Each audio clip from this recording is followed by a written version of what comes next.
இன்னைக்கு நம்ம பார்க்க போற படம் ஆனந்தம் பரமானந்தம் 2022 ரிலீஸ் ஆயிருக்கு. இது ஒரு மலையாள படங்க. படத்தை பத்தி சொல்லணும்னா கடைசியில சூப்பர் மெசேஜ் சொல்லியிருக்காங்க. உங்களுக்கு பார்க்க கொஞ்சம் இன்ட்ரெஸ்டாவும் மாறும். அது என்ன ஏதுன்னு நம்ம கதையை கேட்டு தெரிஞ்சுக்கோங்க. நம்ம சேனல்ல முத முறையா இப்பதான் பாக்குறீங்க அப்படின்னா கீழ இருக்க ரெட் ஐகானை கிளிக் பண்ணிக்கோங்க, பக்கத்துல இருக்க பெல் ஐகானை கிளிக் பண்ணிக்கோங்க. வாங்க வீடியோக்குள்ள போலாம். படத்தோட ஸ்டார்டிங் சீன்லயே ஒரு 60-70 வயசு நபர் இறந்து போன ஒரு போட்டோவை காட்டுறாங்க. நான் இறந்து போனதுக்கு சில காரணங்கள் இருக்கு அப்படின்ட்டு கதையை கொண்டு போறாங்க. இந்த மனுஷனோட பேரு திவாகருங்க. மனுஷன் காலையில எழுந்து லைட்டா போடலனால கை நடுங்க ஆரம்பிச்சிருங்க. இப்ப கூட சரக்கு 10 நிமிஷம் லேட் ஆகி போச்சுட்டு கைனா தாறு மாறா நடுங்க ஆரம்பிக்குது. சரக்கு வந்தோன்னு இம்புட்டு லேட் ஆயா நீ வேற அவனுக்கு இம்புட்டு வேலை இருக்கு அப்படின்ட்டு சரக்கு அடிச்சுக்கிட்டே இருக்காப்ல. அப்போ ஒரு போன் காலுங்க. யாரு எவருன்னு பார்த்தா இந்த மனுஷனோட மச்சான் தாங்க. என்ன மாமா இன்னும் லேட் ஆச்சு வரலையாங்கிற மாதிரி கேட்க இந்த வந்துகிட்டே இருக்குங்கிற மாதிரி சொல்றாப்லங்க. இந்த மச்சானை பத்தி சொல்லணும்னா மனுஷன் போலீஸ் ஆபீசரா இருந்திருக்காப்ல. இப்ப ரிட்டையர் ஆகி வீட்டுல தாங்க இருக்காப்ல. இப்ப என்ன ஒர்க் பண்ணிக்கிட்டு இருக்காப்லீங்க.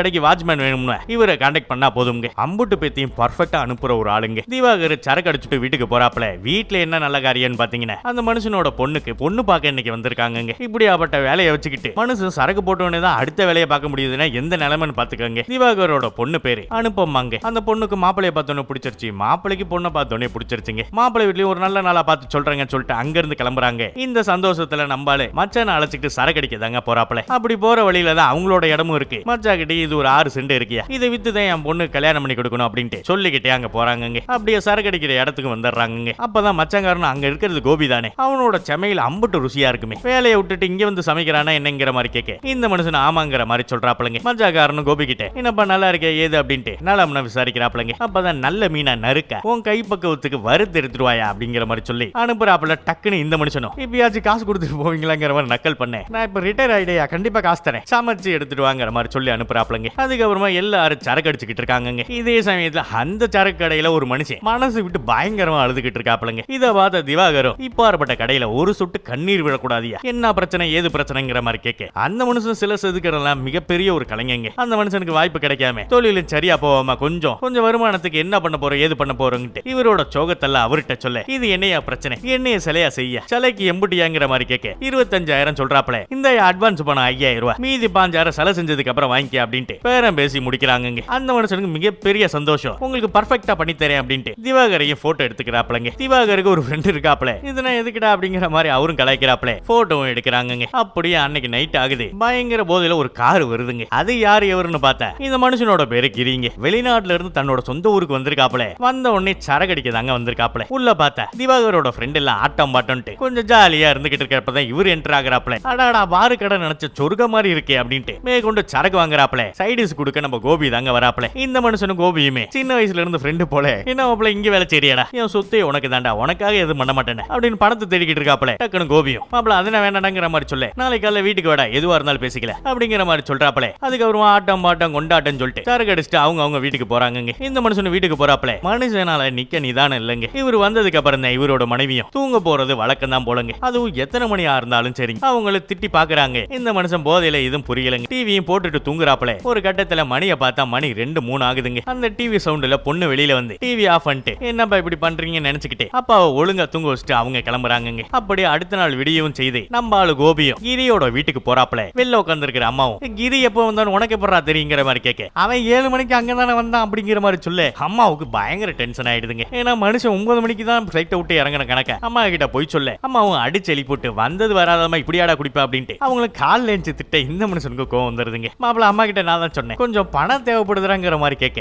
எவ்வளவுங்கிற மாதிரி இவரும் கேட்கிறாப்ல. ஒரு 15-16 இருந்தா நல்லா இருக்கும்டா அப்படிங்கிற மாதிரி சொல்ல உனக்கு பணம் தர முடியாதுடா, இல்ல மாப்பிள்ள நேத்தி பணம் தரங்கிற மாதிரி சொன்னியாடா அப்படிங்கிற மாதிரி கேட்க முடியாதடா நீ கிளம்படா அப்படிங்கிற மாதிரி இவர் பேசி அனுப்பி விடுறாப்லங்க. டக்குன்னு அம்மாவும் அவனுக்கு மட்டும் பணம் கொடுக்கலன்னு வச்சுக்க உன்னைய பத்தி தப்பா சொல்லி மைக் செட்டுக்கு குறை எல்லாமே ஆக்கிடுவேன், அப்புறம் கடைசி வரையுமே நீ கல்யாணம் பண்ணாதான் தெரியவே அப்படிங்கிற மாதிரி சொல்ல இந்த மனுஷன் பயந்துகிட்டு போய் அவர்கிட்ட காசு கொடுக்குறாப்லங்க. அப்படியே கட் பண்ண திவாகர் அவரோட இடத்தை விற்கிறாப்லங்க. இந்த மாதிரி ஒரு சமயத்துல மச்சானும் கால் பண்ணி அந்த சம்பந்தம் நமக்கு செட் ஆகாதுங்கிற மாதிரி சொல்ல ஏன் எதுக்குன்னு கேட்கிறாப்லங்க. நீ குடிக்கிற விஷயம்னா மாப்பிள்ளை வீட்டுக்கு தெரிஞ்சு வேணான்னு சொல்லிட்டாங்க, அந்த வித்த பணத்தை பேங்க்ல போட்டுங்கிற மாதிரி சொல்லிட்டு வைக்கிறாப்லங்க. இதை கேட்ட இந்த மனுஷனுக்கு கொஞ்சம் கஷ்டமா ஆயிடுதுங்க. ஏன்னா பொண்ணோட கல்யாணத்துக்காக இடம் கொஞ்சம் காசு இருந்தா கூட பரவாயில்லங்கிற மாதிரி இப்ப வித்திருப்பாப்லங்க. அதுக்கப்புறம் ஹீரோவும் ஒரு ஸ்டுடியோக்கு போறாப்லங்க. ஏன் எதுக்கு நான் இந்த மனுஷனுக்கு இப்ப பொண்ணு பாக்குறாங்க இல்லையா, பொண்ணோட வீட்டுக்கு போட்டோ காட்டுறதுக்காக இப்ப போட்டோ எடுத்துக்கிட்டு இருக்காப்லங்க. இந்த சமயமா ஹீரோனி இங்க வராங்க. ஹீரோனியோட ஃப்ரெண்டு தான் இங்க போட்டோ கடையும் வச்சிருக்காங்க. இந்த மனுஷனு ஹீரோனியை பார்த்தோன்னே ரொம்பவே பிடிச்சு போயிடுதுங்க. இப்ப அந்த ஃப்ரெண்டுக்காரங்க தான் இந்த பொண்ணு யாருன்னு தெரியுது விமலா டீச்சரோட பொண்ணுங்கிற மாதிரி சொல்ல இந்த மனுஷன் எனக்கு ஞாபகம் இருக்கு, பேரு கூட அனுபவமா தானே டீச்சர்ட்ட கேட்டதா சொல்லுங்க அப்படின்ட்டு இந்த மனுஷனும் ஹீரோனி கிட்ட பேசிட்டு கிளம்புறாப்லங்க. அப்படியே வெளியில வந்தோடனே ஃப்ரெண்டு கிட்ட நிக்கிறாப்ல. ஃப்ரெண்டு கிட்டயும் இவங்கள பத்தி தாங்க கேட்டுக்கிட்டு இருக்காப்ல. இந்த மனுஷனுக்கும் பார்த்த உடனே ரொம்பவே பிடிச்சிருச்சு. மனச பறி கொடுத்துட்டாப்லங்க. இதே சமயத்துல அங்கிட்ட திவாகரும் அவரோட கடையை ஓபன் பண்றாப்லங்க. அந்த மனுஷன் பல மாசங்களா Dress கடை ஆரம்பிக்கணுங்கிற மாதிரி தான் நினைச்சுக்கிட்டு இருப்பாப்ல. இப்ப கடையெல்லாம் எம்டியா தாங்க இருக்கு. இடம் வித்த காசையும் கல்லாப்பட்டியில போட்டுக்கிட்டு இருக்காப்ல. இத பார்த்து நம்ம ஹீரோவும் போய் அவர்கிட்ட பேச்ச கொடுப்போம்னு சொல்லிட்டு அந்த மனுஷங்கிட்டையும் பேசுறாப்ல. ஆனா திவாகர் பேச மாட்டாப்லங்க. நம்ம சரக்கு அடிச்சிட்டு பேசிக்கிட்டு இருந்தோமே என்ன ஞாபகம் இருக்காங்கிற மாதிரி கேட்க அது அந்த இடத்துல இது கடைங்கிற மாதிரி சொல்றாப்ல. இந்த மனுஷன் ஏன்டா வந்த நினைச்சிட்டு கிளம்புறாப்லங்க. பக்கத்துல இருக்கிற நபரும் இவன ஞாபகம் இருக்கா என்னைய பிபி கிரின்னு சொல்லுவாங்க இல்லையா அவன் அப்படிங்கிற மாதிரி சொல்ல அதுனா எனக்கே ஞாபகம் இருக்கியா ஒரு 4-5 வருஷத்துக்கு முன்னாடி போலீஸ் கேஸ் அப்படி இப்படின்ட்டு தெரிஞ்சுக்கிட்டு ரவுடிசம் பண்ணிக்கிட்டு இருந்தேன். அதுக்கப்புறம் தானே வெளிநாட்டுக்கு போய் இப்போ கொஞ்சம் உருப்படியா இருக்கேன். இவனை நான் பார்த்தாலே எனக்கு பிடிக்காதிய அப்படிங்கிற மாதிரி திட்டிக்கிட்டு இருக்காப்லங்க. அப்படியே அன்னைக்கு நைட்டும் சரக்கு அடிச்சுட்டு ஒரு ஃப்ரெண்டு கிட்டயும் போனை போட்டு ஹீரோயினை பத்தி கேட்டு தெரிஞ்சுக்கிறாப்ல. அப்பதான் ஒரு விஷயமும் தெரிய வருது. இந்த ஒரு மாப்பிள வந்து வேணான்னு சொல்லிட்டாரு இல்லையா அது தெரிஞ்சு போய் அந்த டீச்சரோட நம்பர்னா வாங்கி இந்த மனுஷனை டைரக்டா கால் பண்றாப்லங்க. அங்க எடுக்கிறது நம்ம ஹீரோயினி தான். அதுக்கப்புறம் நிர்மலா டீச்சர்ட்ட கொடுங்க அப்படின்னு சொல்லி நலம்னா விசாரிச்சுக்கிட்டு இருக்காப்லங்க. இந்த மாதிரி ஒரு சமயத்துல தான் உங்க பொண்ணை நான் ஸ்டுடியோல பார்த்தேன். ரொம்ப பிடிச்சிருச்சுமா உங்க பொண்ணை கல்யாணம் பண்ணிக்க விருப்பப்படுறேங்கிற மாதிரி இந்த மனுஷன் சொல்லிக்கிட்டு இருக்கிறதுல அவங்கிட்ட அவுட் ஸ்பீக்கர்ல இருக்கு போலங்க. இதை கேட்ட ஹீரோனிக்கு செம்ம டென்ஷனுங்க. பயங்கரமா திட்டி விட்டு போன் காலை கட் பண்றாங்க. அதுக்கப்புறமா அம்மா கிட்டயும் இந்த பொண்ணை எனக்கு ரொம்ப பிடிச்சிருக்குமா அவங்க வீட்டுல என்ன எதுன்னு கேட்கணுங்கிற மாதிரி சொல்ல டக்குன்னு அம்மாவும் அந்த பொண்ணுக்கு உன்னை பிடிச்சிருந்தா போதும்டா அப்படின்ட்டு அவங்களோட முடிவை சொல்றாங்க. அப்படியே அடுத்த நாள் காலையில ஹீரோனிய வர வழியில பார்த்துட்டு நேத்து ஏதோ தெரியாம பேசிட்டாங்க ரொம்பவே சாரி கேட்கிறாப்ல. ஆனா ஹீரோனி எதுவும் பேசாம அங்க இருந்து கிளம்பிடுறாங்க. அதுக்கப்புறமா இந்த மனுஷனும் சரக்கு அடிக்கலான்னு கிளம்புறாப்ல. அம்மாவும் நேத்து நடந்த எல்லா விஷயத்தையும் சொல்றாங்க. அந்த பையன் நல்ல பையன் தானே அவனுக்கே நம்ம பொண்ணை கொடுத்துடலாமேங்கிற மாதிரி சொல்ல அப்பாவுக்கு செம்ம காண்டுங்க. அவனா வெளிநாட்டுல இருந்து வந்த உடனே சரக்கு கடைக்கு தான் வந்தேன். அவன் எப்பாறுபட்டவனு எனக்கு தெரியும். ஏன் பொண்ணுனா அவனை கொடுக்க முடியாது அப்படின்ட்டு இந்த மனுஷன் அம்மாவை பயங்கரமா திட்டு நீங்க மட்டும் என்ன எப்போதுமே குடிச்சிட்டு தானே இருக்கீங்கன்னு சொல்ல பெரும் சண்டையா மாறிடுதுங்க. இந்த மனுஷன் டென்ஷன்ல கிளம்ப டக்குன்னு பொண்ணும் நான் அவனை தான் கல்யாணம் பண்ணிக்க போறேங்கிற மாதிரி சொல்ல அப்பாவுக்கு தூக்கி வாரி போடுதுங்க. நீங்க மட்டும் இதுக்கப்புறம் சரக்கு அடிச்சுக்கிட்டு இருந்தீங்கன்னா நான் அவனை தான் கல்யாணம் பண்ணிப்பேன் அப்படிங்கிற மாதிரி கட்டன் ரைட்டா சொல்ல டக்குன்னு இந்த மனுஷனும் வேற வழி இல்லாம இதுக்கப்புறம் சரக்கு அடிக்க மாட்டாம இது ஓ மேல சத்தியமா அப்படின்னு சொல்லிட்டு வீட்டுல மறைச்சு வச்சிருந்த சரக்கல்ல எடுத்துக்கிட்டு சரக்கு கடையிலே போய் கொடுத்துறாப்லங்க. இது மட்டும் இல்லாம ஹீரோ அங்க சரக்கு அடிச்சுக்கிட்டு இருக்காப்ல. சரி பொண்ணு கேட்க இந்த மனுஷன்ட்ட பேசி பார்க்கலாம்னு சொல்லி வார்த்தையை விட அந்த மனுஷன் சூடாயிடுறாப்லங்க. நீ எப்ப பார்த்தாலும் குடிச்சுக்கிட்டு இருக்கடா எக்காரந்த கொண்டு ஏன் பொண்ணை உனக்கு கட்டி கொடுக்க மாட்டேன் அப்படிங்கிற மாதிரி சொல்ல அந்த மனுஷனும் நீங்க மட்டும் அப்ப எதுக்கு வந்தீங்கிற மாதிரி நக்கல் பண்ணிடுறாப்லங்க. இதுக்கப்புறம் நான் குடிக்கவே மாட்டேன்டா அப்படின்னு சொல்லிட்டு அங்கிருந்து கிளம்பி போறாப்ல. அப்படியே அடுத்த நாள் விடிய செய்துங்க. மனுஷன் கோயிலுக்கு நான் போயிட்டு அவரோட கடைக்கு வந்து உட்கார்றாப்லங்க. மணியை ஆகிட்டே இருக்கு. இந்த மனுஷன் குடிக்க கூடாதுதாங்க நினைக்கிறாப்ல. ஆனா கை நான் நடுங்க ஆரம்பிக்குதுங்க. இன்னும் கொஞ்ச நேரம் ஆக ஆக இவரால தண்ணியை குடிக்க முடியாத நிலைமை ஆகுது. எங்கிட்ட நம்ம ஹீரோவும் அவர் எப்படியா குடிக்க வச்சுட்டோம்னா டைரக்டா பொண்ணு கேட்டுருவோம் அப்படின்ட்டு இந்த மனுஷனும் பல கோலுமால் வேலை பாக்குறாப்ல. அது என்ன ஏதுன்னு பாத்தீங்கன்னா நம்ம ஆளு கோபி கிட்டையும் உங்களுக்காக வஞ்சன மீன் வச்சிருக்கேன் பயங்கரமா வறுத்திருக்கேன் நீங்க இங்க வந்தா போதுங்கிற மாதிரி என்ன நம்ம பேசி பாக்குறாப்ல. ஆனா நம்ம ஆளு எதுக்கும் புடி கொடுக்காம பேசிடுறாப்லங்க. அப்படியே அன்னைக்கு நைட் ஆகுது. எப்போதுமே டைமுக்கு வர அப்பா இன்னும் வரலங்க. போன் பண்ண சுவிட்ச் ஆஃப் வருதுங்க. ஹீரோனி நான் போய் கடை வரையும் போய் பார்த்துட்டு வரமா அப்படின்னு சொல்ல அம்மாவும் நானும் வரமா அப்படின்னு சொல்லிட்டு 2 பேரும் கடைக்கு போறாங்க. அங்க போய் பார்த்தா மனுஷன் சரக்கு அடிச்சுட்டு படுத்திருக்காப்லங்க. இத பார்த்த ஹீரோனிக்குமே பயங்கர கோவம் வந்துருது. டக்குன்னு ஹீரோக்கும் கால் பண்ணி நான் உங்களை கல்யாணம் பண்ணிக்கிறேன் நாளைக்கு வந்து வீட்டுல பேசிருங்க அப்படின்ட்டு சொல்லிட்டு இவங்களும் வைக்கிறாங்க. இதை கேட்ட அப்பாவுக்கு பயங்கர கோவம் வந்துருதுங்க. பொண்ணையும் டக்குன்னு அரைஞ்சிடறாப்ல. என்னை தாண்டி நீங்களே கல்யாணம் பண்ணிடுவீங்களா அப்படி இப்படின்னு பேசிடுறாப்லங்க. இந்த ஒரு விஷயம் கல்யாணம் வரை வந்துருதுங்க. இன்னைக்குதான் ஹீரோனிக்கு வேற கல்யாணம். மனுஷன் அங்க போகாம அந்த ஒரு விஷயத்த நினைச்சு சரக்கு அடிச்சுக்கிட்டு இருக்காப்லங்க. அதுக்கப்புறமா அங்க இருக்கிறவங்க எல்லாம் பேசி கீசி கல்யாணத்துக்கு போ சொல்றாங்க. இப்படி பேச சொன்னதே அங்கிட்ட ஹீரோ தாங்க. இந்த மனுஷனுக்கு மனசு இறங்கி அந்த கல்யாணத்தையும் நடத்தி வைக்கிறாப்லங்க. அதுக்கப்புறம் ஃப்ரெண்டுக்காரங்களுக்கு நான் பார்ட்டி வைக்கணும் இல்லையா அதனால சரக்கு கடையிலேயே பார்ட்டி எல்லாம் வச்சு ஆட்டம் பாட்டம் கொண்டாட்டம் எல்லாரும் சந்தோஷமா சிறப்பான முறையில பார்ட்டி நடந்து முடியுதுங்க. திவாகரும் மாப்பிளையோட கையை பிடிச்சி இதுக்கப்புறம் நீ சரக்கு அடிக்காதப்ப உன் வயசுல எனக்கு சரக்குனாலே என்னன்னு தெரியாது அதுக்கப்புறமா கத்து கொடுத்தாங்க. அதுல இருந்து நான் இன்னமும் வெளியில வர முடியாம தவிச்சுக்கிட்டு இருக்கப்ப தயவு செஞ்சு அதை மட்டும் பண்ணிராதப்பாங்கிற மாதிரி சொல்லிக்கிட்டு இருக்கிறப்பே அங்கிட்டு இவரோட ஃப்ரெண்டுக்காரருக்கு நெஞ்சு வலி வந்துருதுங்க. அங்க இருக்கிறவங்க செக் பண்ணி பாக்குறாங்க. அந்த மனுஷன் இறந்துட்டாருங்கிற மாதிரி தெரிய வருதுங்க. இந்த ஒரு விஷயத்த நான் கேட்ட திவாகருக்குமே ரொம்பவே கஷ்டமாயிடுதுங்க. அதுக்கப்புறம் அவரோட இறுதிச்சடங்குனா முடியுதுங்க. அப்படியே ஒரு மாசமும் கடந்து போகுது. ஹீரோனி அவங்களோட அத்தை கிட்ட இன்னும் 2-3 மாசம் எங்க வீட்டுல இருந்துட்டு வரேன் அப்படின்ட்டு சொன்னோடனே ஹீரோவும் அதுக்கு சரி சொல்றாப்லங்க. அதுக்கப்புறம் இந்த மனுஷனும் மாமனார் வீட்டுக்கு போறாப்ல. அப்படியே கட் பண்ணா திவாகரும் இப்ப இறந்து போனார் இல்லையா அவரோட பையன்கிட்டையும் பேச வந்திருக்காப்ல. என்ன எதுங்கிற மாதிரி கேட்டோன்னே திவாகர் என்ன சொல்றாப்லீங்க ஏதோ ஒரு எமர்ஜென்சி சொல்லிட்டு என்கிட்ட ஒரு 10 லட்சம் உங்க அப்பா வாங்கினாருப்ப அதுக்கு எந்த ஒரு பத்திரமும் போடாம தான் நான் பணத்தை கொடுத்தேங்கிற மாதிரி சொல்ல இந்த மனுஷன் நான் செக் பண்ணி பாக்குறேன் அங்கிள் அப்படின்னு சொல்லிட்டு பீரோ செக் பண்ணி பாக்குறப்ப அந்த 10 லட்சமும் இருக்குங்க. அதை யாருக்கும் தெரியாம எடுத்து வச்சுட்டு இந்த மாதிரி பீரோல பார்த்தேன் அங்கிள் நீங்க சொன்ன மாதிரி பணம்னா எதுவுமே இல்லை அப்படிங்கிற மாதிரி சொல்லி இவர் அனுப்பி விட்டுறாப்லங்க. இந்த மனுஷனோட பேரு வினோத்.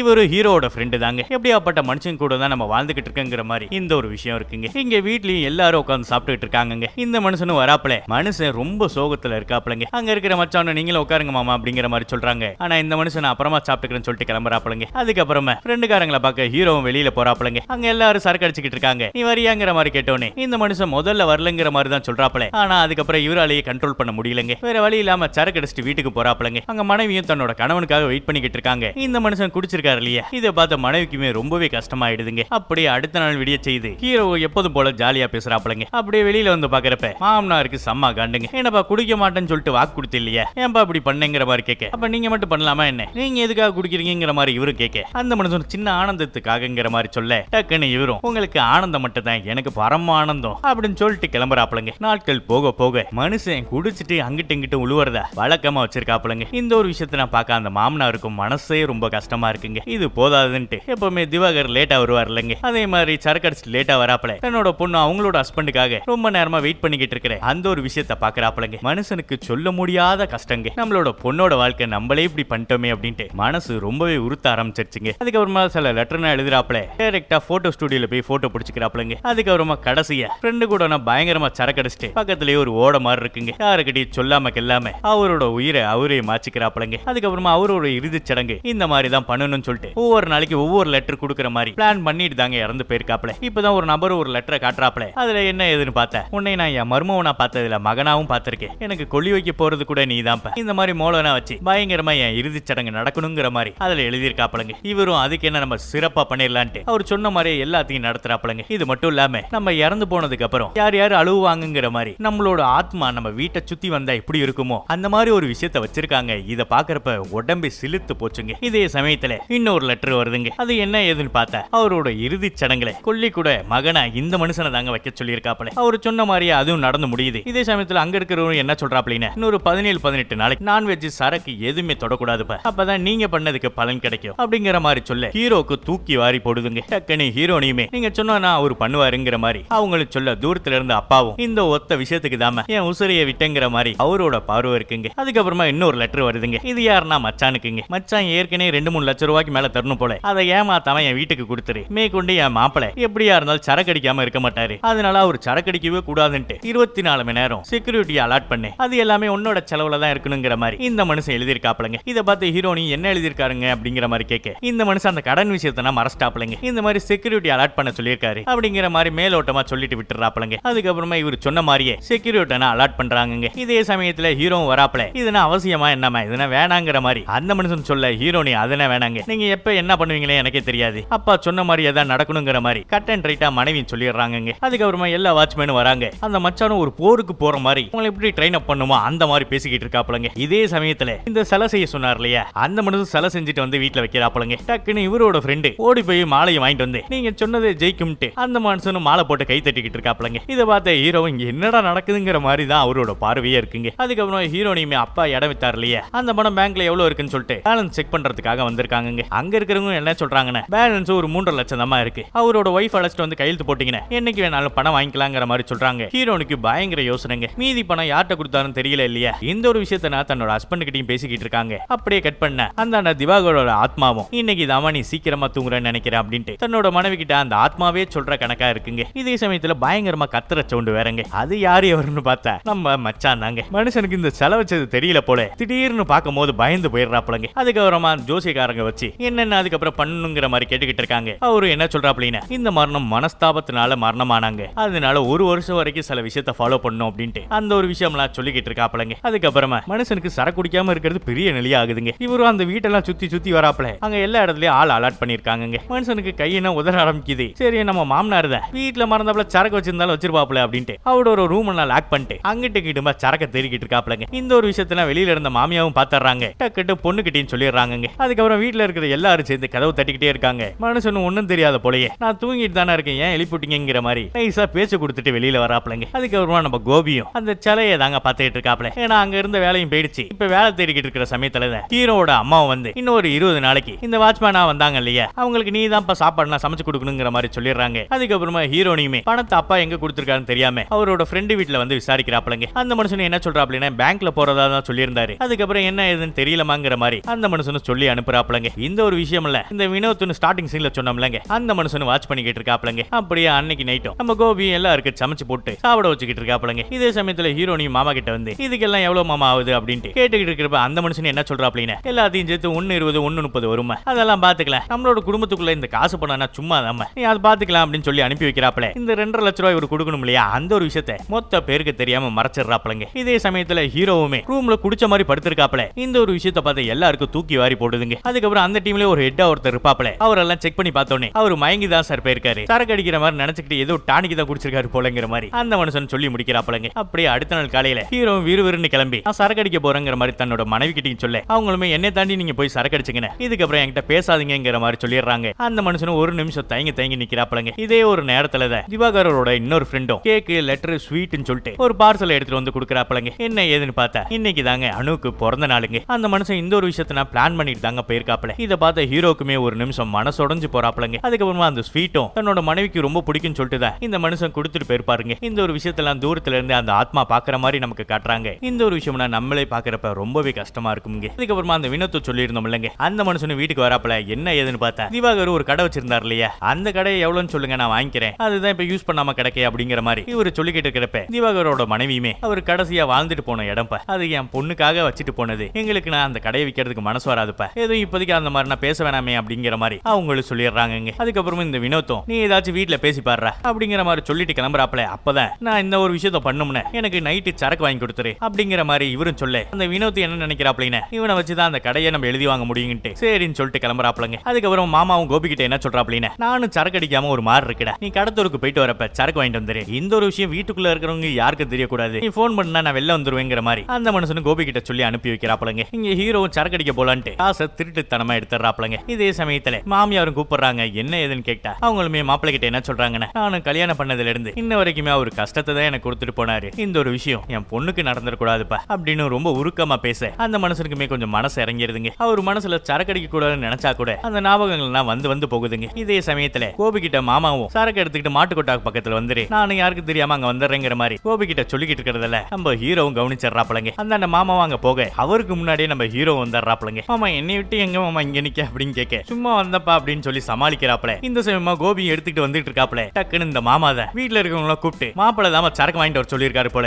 அதை நான் கையங்காலமா புடிச்சிட்டேங்கிற மாதிரி டப்புன்னு பிளேட்டை மாத்தி போடுறாப்லங்க. அது சரக்கா என்னன்னு பார்த்தா கடைசியில அது மாசா பாட்டுலுங்க. சரக்கு டைம் ஆனதால சரக்கு கிடைக்கல. ஹீரோனுமே ஏமாமா இந்த மாதிரி சீப்பா நடந்துக்கிறீங்க அப்படின்ட்டு அவங்களும் கிளம்பி உள்ள போயிடுறாங்க. இதே சமயத்துல அங்கிட்டு ஹீரோ கிளம்புறாப்ல. என்ன ஏதுன்னு பார்த்தா வினோத்து சரக்கு எடுத்துட்டு வந்துடுறாப்லங்க. அதை எடுத்துக்கிட்டு இந்தாண்ட போக அங்க இருக்கிற வாட்ச்மேன் இதை பாத்துறாங்க. டக்குன்னு அவர் கையில இருக்கிற சரக்கையும் பிடிங்கிடுறாங்க. அந்த கேங்ல ஒருத்தர் ஹெட்டா இருப்பாப்ல. அந்த மனுஷனும் சரக்க உடைச்சோடனே ஹீரோக்கு பயங்கரமா கோவம் வந்து அவரையே அடிச்சிடறாப்லங்க. டக்குன்னு இதெல்லாம் பார்த்துட்டு இருந்த அனுவும் இதுக்கப்புறம் உங்களுக்கு அந்த சரக்கு தான் முக்கியம், இந்த நிமிஷமே இங்க இருந்து கிளம்பிருங்க அப்படின்னு கோவமா பேசிட்டு போக அந்த மனுஷனுக்கு ஒரு நிமிஷம் ஒரு மாதிரி ஆயிடுதுங்க. இந்த சரக்குக்காக நம்ம இப்படி எல்லாம் பண்ணிக்கிட்டு இருக்கோமே அப்படின்ட்டு அவரு மனசுக்கு கொஞ்சம் உறுத்த ஆரம்பிக்குதுங்க. இப்போ ஒரு நபர் அடிச்சார் இல்லையா, அவர்கிட்டயே போயிட்டு என்னைய மன்னிச்சிருங்க, என்னையும் தாண்டி தான் இந்த மாதிரி நடந்துருச்சு அப்படின்னு மன்னிப்பு கேட்கறாப்ல. அப்பதான் அந்த மனுஷன் என்ன சொல்றாப்லின்னு, உன்னோட நிலைமை எனக்கு புரியுதுப்பா, ஆனா நான் ஒரு விஷயத்த சொல்லட்டுமா, ஒரு மிகப்பெரிய ஒரு பிசினஸ் மேனு தினமும் லட்சமும் கோடியும் அவ வீட்டை தேடி வந்து சேர்ந்துகிட்டே இருக்கும்பா. ஆனா அந்த மனுஷனு குடின்ட்டு பயங்கரமா குடிக்க ஆரம்பிச்சாரு. அந்த குடியினால அந்த பிசினஸ் சரியா மெயின்டைன் பண்ண தெரியலப்பா. ஒரு கட்டத்துல அந்த பிசினஸ்ல ரொம்பவே லாஸ் ஆகி எல்லாத்தையும் இழந்த பிறகு குடி மட்டும் தான் அவருக்கு பெருசா தெரிஞ்சு, இதனால ஃபேமிலியே இழந்துட்டாரு. ஒரு கட்டத்துல தனிமரமா நிக்கிறப்பத இன்ன வரைக்கும் நம்ம என்ன பண்ணிருக்கோம் என்ன செஞ்சிருக்கோம் சொல்லிட்டு அந்த மனுஷனுக்கு புரிய ஆரம்பிச்சது. அது வேற யாரும் இல்லப்பா நான் தாங்கிற மாதிரி சொல்லி முடிக்க ஹீரோக்குமே பக்குன்னு ஒரு மாதிரி ஆயிடுதுங்க. அதுக்கப்புறமா ஒரு பிசினஸ் மேனா இருக்கிறப்ப சில போட்டோஸ் நான் பார்க்க ஹீரோவால பேசவே முடியலங்க. தயவு செஞ்சு சொல்றப்ப இந்த குடியில மட்டும் எப்படியாச்சும் இருந்து வெளில வந்துரு, இல்ல நான் குடும்பத்தையே பரட்டி போட்டிருப்பா அப்படின்ட்டு இவரு சொல்லி முடிக்க ஹீரோ